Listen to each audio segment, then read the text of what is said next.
दोस्तों, आप सभी का मेरे YouTube चैनल में स्वागत है। आज हम पढ़ेंगे अध्याय 8 जैविक प्रक्रिया नियंत्रण एवं समन्वय live process control and coordination का लेक्चर 4, जिसमें आज का हमारा टॉपिक है सूचनाओं का आवागमन, उद्दीपन एवं प्रतिक्रिया, transmission of information, stimulus and response. Okay, तो इसमें हम लोग जानेंगे कि जो सूचना होता है वह हमारे शरीर में किस प्रकार से क्या करता है, एक स्थान से दूसरे स्थान तक गमन करता है उद्दीपन एवं प्रतिक्रिया के द्वारा। ओके, तो चलिए इस टॉपिक में आगे बढ़ते हैं। ओके, तो जैसे कि आप लोगों को मैंने उद्दीपन के बारे में बताया था, उद्दीपन क्या होता है, जिसको इंग्लिश में स्टिमुलस भी बोला जाता है। ओके, तो उद्दीपन क्या क्या होता है, तो आप लोग याद रखिएगा कि बाह्य वातावरण में होने वाले परिवर्तन के प्रति अनुक्रिया ही उद्दीपन कहलाता है। ओके, तो चलिए उद्दीपन एवं प्रतिक्रिया को समझते हैं।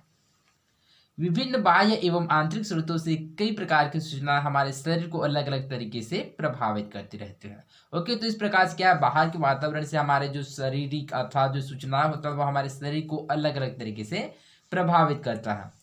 इस प्रकार की सूचनाओं को हम उद्दीपन कहते हैं। तो इस प्रकार की जो सूचना होता है उसी को ही उद्दीपन कहते हैं। जैसे कि आप लोगों को इसके डेफिनेशन में मैंने बताया था कि उद्दीपन क्या करता है, तो बाह्य वातावरण अर्थात बाहर के वातावरण में जो होने वाले परिवर्तन के प्रति अनुक्रिया ही उद्दीपन कहलाता है। यदि हम इनके प्रति प्रतिक्रिया व्यक्त नहीं कर पाते तो यह हमारे लिए कई तरह से नुकसानदेह हो जाता है, क्योंकि यदि हम इसके प्रति क्या है प्रतिक्रिया नहीं करेंगे तो क्या है हमारे लिए कई प्रकार से नुकसानदेह हो सकता है। उदाहरण के लिए किसी गर्म बर्तन पर हाथ लग जाए तो तुरंत हाथ हट जाता है। फॉर एग्जांपल के लिए यदि कोई गर्म बर्तन है या फिर कोई जैसे कि गर्म तवा, उसमें यदि हाथ चला जाता है तो क्या हो जाता है, जो हाथ होता है वह तुरंत ही हट जाता है। गर्मी का उद्दीपन बर्तन से हाथों की संवेदी कोशिकाओं को मिलता है। यहाँ से संवेदी तंत्रिकाओं या सेंसरी न्यूरॉन द्वारा यह मेरुरज्जु तक पहुँचता है। तो ये कैसे पहुँचता है, तो जो गर्मी का जो एहसास था, जो गर्मी का उद्दीपन कहाँ पहुँचता है, तो बर्तन से हमारे हाथों के संवेदी कोशिकाओं को मिलता है। इसके पश्चात जो संवेदी तंत्रिका होता था, सेंसरी न्यूरॉन होता है, यह मेजुरी तक जो मेरुरज्जु होता है हमारे शरीर का, वहाँ तक पहुँचता है। वहीं से प्रतिक्रिया प्रेरक तंत्रिकाओं जो मोटर न्यूरॉन द्वारा हाथ के पेशियों तक के संकुचन और फैलाव को इस प्रकार प्रभावित करते हैं कि हाथ हट जाता है। इस प्रकार से क्या होता है, वहीं से प्रतिक्रिया प्रेरक तंत्रिकाओं के द्वारा मिलता है, अर्थात हाथ की पेशी के उत्तक के संकुचन और फैलाव को इस प्रकार से जो प्रभावित करता है, जिसके कारण जो हमारा हाथ है वह हट जाता है। इस संपूर्ण प्रक्रिया अर्थात उद्दीपन से प्रतिक्रिया तक को प्रतिवर्ती क्रिया रिफ्लेक्स एक्शन कहा जाता है। तो इस प्रकार से जो संपूर्ण प्रक्रिया अर्थात उद्दीपन से लेकर जो प्रतिक्रिया तक की जो क्रिया हुआ उसी को ही प्रतिवर्ती क्रिया रिफ्लेक्स एक्शन कहा जाता है। प्रतिवर्ती क्रियाओं चरित्र शाद्वकी का नियंत्रण आमतौर पर मेरुरज्जु द्वारा होता है। तो इसमें भी याद रखिएगा कि जो प्रतिवर्ती क्रिया का जो नियंत्रण किसके द्वारा होता है, तो वह मेरुरज्जु के द्वारा होता है। तो चलिए इसको चित्र के माध्यम से समझते हैं। जैसे कि चित्र 7 है, परिवर्ती क्रिया उद्दीपन के प्रति प्रतिक्रिया। ओके, जैसे कि हम लोग यहाँ देख सकते हैं, यह त्वचा के संवेदी अंग है, यह संवेदी तंत्र के यह कहाँ जा रहा है, जो मेरुरज्जु है उसकी ओर जा रहा है, और जो प्रेरक तंत्रिका है कहाँ आ रहा है, वह वहां से सूचना लेकर आ रहा है। ओके, जो तंत्रिका, ओके, तो यह पेशी उत्तक है और ये क्या है, मेरुरज्जु। ओके, तो इसमें प्रोसेस किस प्रकार से होता है, तो जैसे कि यहाँ पर कोई गर्म बर्तन या फिर कोई क्या है तवा है मान ले जाए, तो यहाँ पर जैसे ही हम इसको क्या करते हैं, टच करते हैं या फिर हमारा हाथ वहाँ उसमें चला जाता है, तो क्या होता है, सबसे पहले जो गर्मी का उद्दीपन होता है, जो गर्मी का स्थान हमारे किससे होता है, हम बर्तन से हमारे हाथों की जो संवेदी अंग होता है उसको मिलता है। ओके, किसको मिलता है, संवेदी अंग को। फिर संवेदी अंग को मिलता है, इसके पश्चात जो संवेदी तंत्रिका के द्वारा जो इन्फॉर्मेशन है वो हमारे मेरुरज्जु तक पहुंचता है। उसके पश्चात मेरुरज्जु से क्या होता है, इसका प्रतिक्रिया करता है, अर्थात प्रेरक तंत्रिकाओं के द्वारा क्या करता है, हमारे हाथों की सेंसर अर्थात पेशियों के उत्तक से उसका जो प्रतिक्रिया वह पहुंचता है। इस प्रकार से जो हमारा हाथ है वह हट जाता था। इस प्रकार से इसका प्रोसेस होता है। ओके, यदि उपरोक्त उदाहरण में प्रतिक्रिया व्यक्त नहीं होती तो क्या होता। ओके, तो मान लीजिए यहाँ पर क्या हुआ, प्रतिक्रिया हुआ प्रेरक तंत्रिका के द्वारा, तभी तो जो हमारा हाथ है वह हटा। यदि प्रतिक्रिया नहीं होता तो इस स्थिति में क्या होता कि जो हमारा हाथ है वह जल जाता। क्यों, क्योंकि यदि हमारा हाथ उस गर्म बर्तन या फिर जो तवा उसमें रहता, तो यदि उसको हम लोग क्या है, गर्म तवा या फिर गर्म बर्तन यदि हाथ को नहीं उठाएंगे तो क्या होगा, वो जल जाएगा। तो इस प्रकार से उपरोक्त उदाहरण में प्रतिक्रिया व्यक्त नहीं होती तो हमारा हाथ क्या होता है, जल जाता। बर्तन गर्म हो तो आप सावधानी पूर्वक काम करते हैं। ओके, तो स्वाभाविक सी बात है, यदि गर्म बर्तन है तो उसको क्या करता है, सावधानी पूर्वक से ही काम करता है। क्या मस्तिष्क की इसमें कोई भूमिका होती है? तो हाँ, मस्तिष्क की में भूमिका होता है। क्या भूमिका होता है? तो हमको पहले ही पता होता है कि ये जो बर्तन है क्या है, गर्म है। इस वजह से क्या है, ये हमारे मस्तिष्क की भूमिका होती है कि हम लोग जो गर्म बर्तन है उसका सावधानी पूर्वक से काम करें। ओके। क्रियाकलाप एक में आपने छड़ी को आंखों से देखकर हाथ से पकड़ने का प्रयास किया। कोई तो जैसे कि आप लोगों ने क्रियाकलाप एक में देखा होगा कि किस प्रकार से छड़ी को आंखों से देखकर हाथ से पकड़ने का प्रयास किया। आपको प्रक्रिया शुरू करने का संकेत कानों से मिला। ओके, तो सबसे पहले हमको जो प्रक्रिया शुरू करना है किससे मिला, तो वह है कानों से।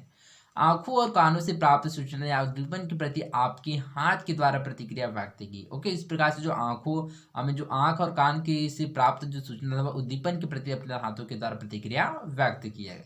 अर्थात इन तीनों अंगों के ताल में से आप छड़ी को पकड़ पाए। तो इस प्रकार से क्या है, जो आंख है, हाथ है, आंख है, कान है और हाथ है, इसके द्वारा क्या है, उस छड़ी को हम लोग पकड़ पाए।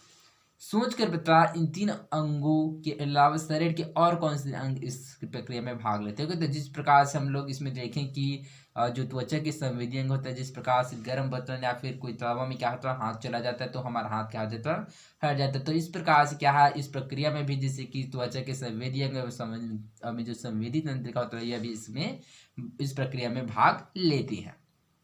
ताकि क्यों, क्योंकि जो क्या होता है, हमारी सूचना होता है उसी को क्या करता है, एक स्थान से दूसरे स्थान तक क्या होता है, ले जाने का काम करता है। इस वजह से हमको क्या होता है, उसका जानकारी होता है। इस वजह से क्या होता है, इस प्रक्रिया में आंख, कान एवं हाथ के अलावा भी जैसे कि संवेदी अंग हो गए, संवेदी तंत्र की भी क्या हो, इस प्रोसेस या फिर प्रक्रिया में भाग लेती है। यह आंखों व कानों से मेरुरज्जु या मस्तिष्क तक सूचना ले जाने वाली तंत्रिका संवेदी तंत्रिका। ओके, तो संवेदी तंत्रिका किसे कहते हैं? तो आप लोग याद रखिएगा कि जो आंखों व कानों से मेरुरज्जु या मस्तिष्क तक सूचना ले जाने वाली तंत्रिका संवेदी तंत्रिका होता है। ओके, तो आप लोग याद रखिएगा कि संवेदी तंत्रिका और प्रेरक तंत्रिका में क्या अंतर होता है। तो जो संवेदी तंत्रिका होता है वो क्या करता है, जो हमारे शरीर के जो संवेदी अंग होता है, जैसे कि नाक हो गया, कान हो गया, आँख हो गया, जैसे कि हाथ हो गया, त्वचा हो गई, सभी के जितना भी संवेदना होते क्या होता है, हमारे शरीर से क्या है, मेरुरज्जु तक पहुंचाने का काम करता है। और जो प्रेरक तंत्रिका होता है वह सूचना को कहाँ से, मेरुरज्जु से शरीर तक पहुंचाने का काम करता है। तो इसमें याद रखिएगा कि जो संवेदी तंत्रिका होता है क्या करता है, वह इंफॉर्मेशन को मेरुरज्जु तक पहुंचाने का काम करता है। और जो प्रेरक तंत्रिका होता है वो मेरुरज्जु से क्या है, जो हमारे शरीर है उसको वहां तक की सूचना को पहुंचाने का कार्य करता है।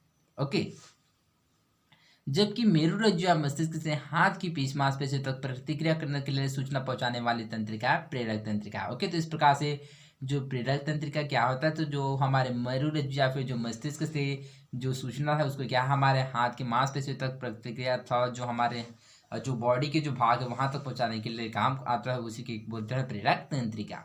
इनके भी जुड़ाव या तो सीधे साइनेप्स द्वारा या अन्य तंत्रिकाओं द्वारा होता है। तो इस प्रकार से इसके मध्य जुड़ाव किस प्रकार से होता है, तो या तो सीधे होता है, सीधे साइनेप्स के द्वारा, या तो अन्य तंत्रिकाओं के द्वारा होता है। ओके, तो आई होप आप लोगों को समझ आया होगा। तो चलिए आगे बढ़ते हैं। यदि हम इस क्रियाकलाप में हो रही इस प्रक्रिया में सूचनाओं का मार्ग दर्शाने का प्रयास करें तो यह इस प्रकार होगा।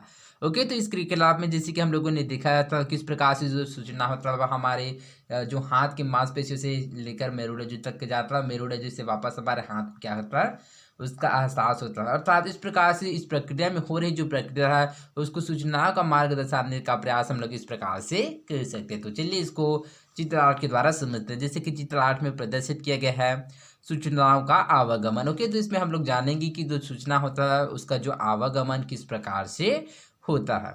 ओके, चित्र 8 सूचनाओं का आवागमन। जैसे कि हम लोग देख सकते हैं यहाँ पर दिखाया गया, जैसे कि मस्तिष्क हो गया, कानों में सूचना, आंखों से कानों से सूचना, आंखों से सूचना, हाथ की मांसपेशियों तक, और मेरुरज्जु यहाँ पर संवेदी तंत्रिका यहाँ पर अन्य तंत्रिका है, प्रेरक तंत्रिका और प्रेरक तंत्रिका। ओके, तो जैसे कि आप लोगों को मैंने बताया था, तो इसको याद रखिएगा कि जो संवेदी तंत्रिका का कार्य क्या होता है, संवेदी तंत्रिका इसका कार्य होता है जो हमारे शरीर की जो बॉडी पार्ट्स होता है, अर्थात जो हमारे शरीर के जो संवेदी अंग होता है वहाँ से जो सूचना होता है किसको वहाँ से जो सूचना है उसको क्या करता है, मेरुरज्जु या फिर मस्तिष्क तक पहुँचाता है। और जो प्रेरक तंत्रिका होता है वह जो सूचना होता है मस्तिष्क या मेरुरज्जु से हमारे जो शरीर के पार्ट्स होता है, शरीर के जो संवेदी अंग होता है वहाँ तक पहुंचाने का काम करता है। ओके, तो जैसे कि हमको जैसे कि गर्म बर्तन या फिर जो तवा में हम लोग हाथ रखते हैं तो जो हाथ सूचना वो कहाँ में जाता है, तो सबसे पहले हमारे जो सूचना वो कानों से सूचना एवं आँखों से सूचना ये कहाँ जाता है, तो सबसे पहले संवेदी तंत्रिकाओं के द्वारा हमारे मस्तिष्क में पहुँचता है। ओके, जैसे कि यहाँ पर इंडिकेट किया गया है, ओके, दर्शाया गया है।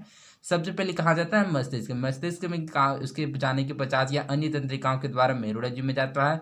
और मेरुरज्जु के पश्चात क्या होता है, जो प्रेरक तंत्रिका होता है, प्रेरक तंत्रिका के द्वारा वो हमारे हाथ की मांसपेशियों तक जाता है, या डायरेक्ट मस्तिष्क से प्रेरक तंत्रिका या डायरेक्ट मस्तिष्क से प्रेरक तंत्रिका के द्वारा जो सूचना है वह हमारे हाथ की मांसपेशियों तक जाता है। इस प्रकार से हम लोगों को क्या होता है, वो जो क्या होता है, जो बर्तन होता है, जो गर्म बर्तन होता है उसका आभास होता है कि ये जो बर्तन है वह गर्म है। इस प्रकार से जो हमारा हाथ होता है वह हट जाता है, अर्थात इस प्रकार से वह प्रोसेस होता है।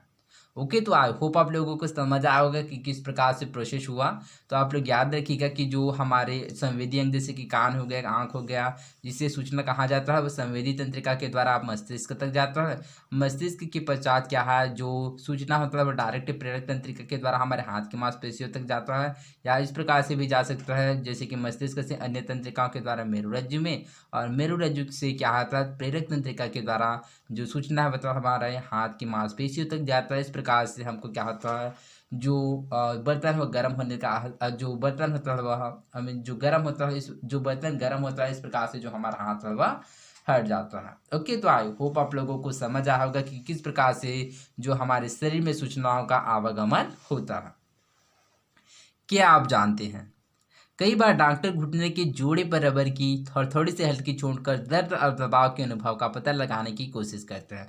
ओके, तो जैसे कि आप लोगों ने ऑब्जर्व किया होगा, जैसे कि आप लोग हॉस्पिटल गए हो या फिर डॉक्टर के पास, जैसे कि क्या करते हैं जो डॉक्टर घुटने या फिर जोड़ की जो रबर की उसको क्या करता है, रबर की हथौड़ी से हल्की चोट कर दर्द और दबाव के अनुभव का पता लगाने की कोशिश करते हैं। ओके, यह दर्द और दबाव पेशियों से संवेदी तंत्रिकाओं के द्वारा मेरुरज्जु तक, फिर मेरुरज्जु से प्रेरक तंत्रिकाओं के द्वारा पैरों की पेशियों तक पहुंचता है।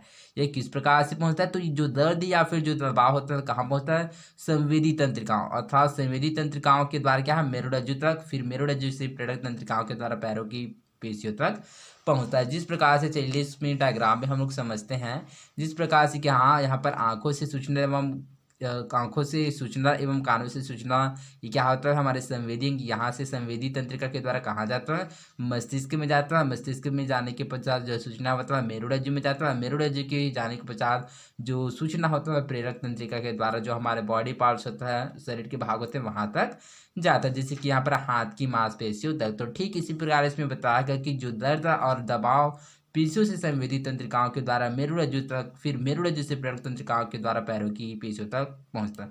मान लिया जाए ये क्या है, पैरों की क्या है, पेशियाँ। ओके, तो यहाँ पर पैरों की पेशियाँ है, तो जहाँ पे कानों से सूचना, आंखों से सूचना, या फिर जो दर्द वाला जो दबाव कहाँ जाएगा, सबसे पहले मस्तिष्क में जाएगा, किसके द्वारा, संवेदी तंत्रिका के द्वारा। उसके पश्चात मेरुरज्जु में जाएगा, मेरुरज्जु से जो प्रेरक तंत्रिका है उसके द्वारा क्या है, हमारे जो पैर की जो मांसपेशी है वहां तक पहुंचेगा। इस प्रकार से क्या है, जो दर्द का अनुभव होता है वह इस प्रकार से पता करता है। ओके, तो इस वजह से क्या है, जो डॉक्टर होता है वह रबर की हथौड़ी का उपयोग करते हैं। ओके, तो आई होप आप लोगों को समझ आया होगा। संवेदी और प्रेरक तंत्रिकाओं में सीधा संपर्क स्थानीय सुधार होते हैं, और जो संवेदी और प्रेरक तंत्रिकाओं के द्वारा किस प्रकार से जो तंत्रिकाओं को मतलब संपर्क होता है, तो आप लोग याद रखिएगा, स्थानिप्स के द्वारा संवेदी तंत्रिका एवं प्रेरक तंत्रिकाओं के द्वारा सीधा संपर्क होता है। ओके, पैर के ऊपरी हिस्से की पेशियों में संकुचन व निचले हिस्से में फैलाव होने से पैर एक झटके से आगे की तरफ उछलता है।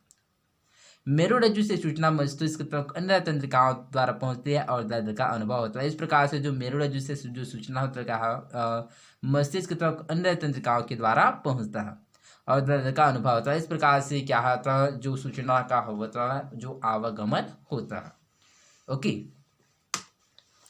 इस प्रकार की कुछ अन्य प्रतिवर्ती क्रियाओं के उदाहरण सोचकर लिखें। ओके, तो जैसे कि इस प्रकार की कुछ अन्य प्रतिवर्ती क्रियाओं के उदाहरण सोचकर लिखें, जैसे कि चींटी। ओके, जैसे कि यदि चींटी काट लेता है, तो समझिए चींटी काट लेता है, तो जैसे वो चींटी काटता है, जैसे कि पैर हो गया, फिर हाथ को, जैसे कि पैर को काट लें। ओके, तो उस स्थिति में क्या होता है कि जो हम क्या होता है, चींटी को जो हमारे शरीर से उसको बाहर करने का प्रयास करते हैं।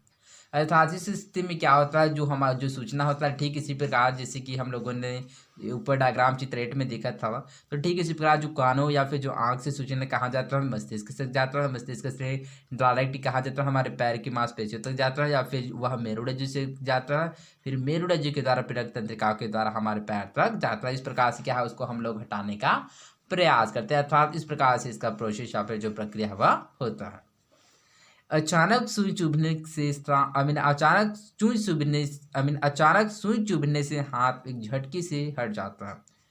इस प्रतिवर्ती क्रिया में कौन कौन से अंग काम कर रहे हैं, सूचना के आवागमन का मार्ग बनाया। ओके, जिस प्रकार से हम लोगों ने सूचनाओं का आवागमन जिस प्रकार से गर्भपतन के लिए देखा, तो ठीक उसी प्रकार का भी जो इसका जो सूचनाओं का आवागमन है वो भी इसी प्रकार से बनेगा। ओके, तो जैसे कि अचानक सुई चुभने से हाथ एक झटके से क्या होता है, हट जाता है। ओके, तो जिस प्रकार से हम लोगों ने गर्म बर्तन रखने पर क्या होता है, जो हाथ हट जाता है, तो ठीक इसी प्रकार का जो इसका सूचनाओं के आवागमन मार्ग है वह बनेगा। ओके, तो जिस प्रकार से प्रतिवर्ती क्रिया में कौन कौन से काम करेगा, तो जैसे कि कानों से सूचना जाएगा, आंख से सूचना जाएगा, और हाथ में क्या है, सुई क्या मतलब हाथ में सुई चुभा है, तो इस प्रकार से जो हाथ तक जाएगा, हाथ भी आएगा इसमें अंग, इसके साथ ही जैसे कि संवेदी तंत्रिका हो गया, प्रेरक तंत्रिका, मेरुरज्जु, मस्तिष्क के सभी क्या है अंग इसमें शामिल होंगे। ओके, तो इस प्रकार से जो इसका जो स्ट्रक्चर या फिर सूचनाओं का आवागमन इस प्रकार से बनेगा, जिस प्रकार से चित्र 8 में हम लोगों ने अध्ययन किया। ओके, तो आई होप आप लोगों को समझ आया होगा। तो बेसिकली आप लोग इसमें याद रखिएगा कि जो संवेदी तंत्रिका और प्रेरक तंत्रिका, किसके बारे में, संवेदी तंत्रिका और प्रेरक तंत्रिका के बारे में याद रखिएगा कि संवेदी तंत्रिका और प्रेरक तंत्रिका क्या होता है। तो संवेदी तंत्रिका क्या होता है, संवेदी जैसे कि इसके नाम से स्पष्ट है, आप लोग इस प्रकार से भी याद रख सकते हैं कि संवेदी जैसे कि हमारे शरीर के संवेदी अंग हो गए, जैसे कि आँख हो गया, कान हो गया, नाक हो गया, जीभ हो गया, त्वचा हो गई, क्या हमारे शरीर के संवेदी अंग होते हैं। अर्थात संवेदी अंग से जाने वाले सूचना कहाँ, हमें जो संवेदी अंग से जो सूचना है कहाँ तक जाता है, मस्तिष्क तक ले जाने वाले जो तंत्र होता है उसी को ही बोला जाता है संवेदी तंत्रिका। और उसकी पश्चात जो मस्तिष्क से जो सूचना है वो कहाँ तक ले जाता है, जो हमारे शरीर के बॉडी पार्ट्स अर्थात जो हमारे शरीर के अंग तक ले जाता है उसको बोला जाता है प्रेरक तंत्रिका। कोई तो आप लोग इसको याद रखिएगा। तो आई होप आप लोगों को समझ आया होगा। तो आज के लिए बस इतना ही, मिलते हैं अगले वीडियो में। धन्यवाद।